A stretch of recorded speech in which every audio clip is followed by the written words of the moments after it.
Des fois, on veut travailler pour Dieu, mais on veut travailler à la place de Dieu. On ne doit pas travailler à la place de Dieu. On doit laisser Dieu travailler à travers nous.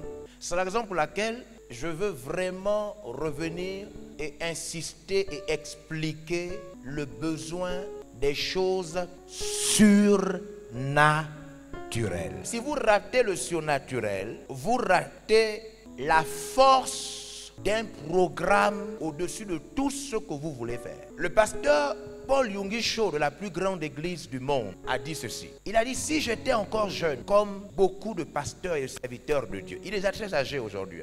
Il a dit, si j'étais encore jeune, comme beaucoup de pasteurs aujourd'hui, beaucoup de serviteurs de Dieu, je remplirais mon église en priant dans ma chambre. Et ça signifie beaucoup de choses, ce qu'il est en train de dire. Un jour, il a invité un pasteur. Et ce pasteur était un pasteur aussi d'une grande église. Et le pasteur Paul Yonggi Cho, après avoir invité ce pasteur, a demandé au pasteur de lui donner le thème que le pasteur devait prêcher le dimanche. Et le pasteur lui a dit que dimanche, je vais prêcher sur l'amour de Dieu. Dieu a tant aimé le monde. Quand le pasteur invité a envoyé le thème de son message au pasteur Paul Yonggi Cho, le pasteur Paul Yonggi Cho était choqué. Il a dit, mais moi, mon église est grande, très grande. J'ai prêché sur beaucoup de choses. Dans le monde entier, les gens me connaissent. Tous les membres de mon église connaissent Jean 3,16.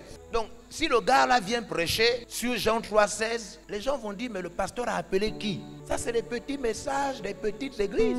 Donc, le pasteur Paul Yonggi Cho était inquiet. Il s'est dit, mais comment il va venir prêcher sur Jean 3,16? Et le pasteur invité est arrivé le dimanche. Il a ouvert la Bible sur Jean 3,16. Même les sorciers, même Satan connaissent ce verset. Et le pasteur a pris donc Jean 3,16 et il a commencé à prêcher. Car Dieu a tant aimé le monde qu'il a donné son Fils unique, afin que quiconque croit en lui ne périsse point, mais qu'il reçoive la vie éternelle. Et le pasteur a commencé à prêcher Jean 3,16. Et il y a eu une grande manifestation de Dieu. Dieu s'est manifesté dans la vie des chrétiens. Dieu a commencé à toucher les gens. Dieu a commencé à guérir ceux qui étaient malades. Ceux qui étaient dans le péché ont été touchés par le Saint-Esprit. Paul Yonggi Cho était très étonné de voir comment Dieu était en train de se manifester avec Jean 3,16. Alors à la fin, il a posé la question au pasteur, mais comment tu as fait avec Jean 3,16? Comment Jean 3,16 peut toucher les gens comme ça? Et le pasteur lui a dit ceci. Ce n'est pas un problème de verset biblique. C'est un problème de la vie de prière de celui qui prêche le verset biblique.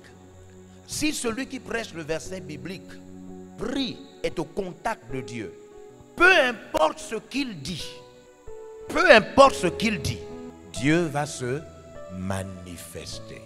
Même si c'est Jean 3,16.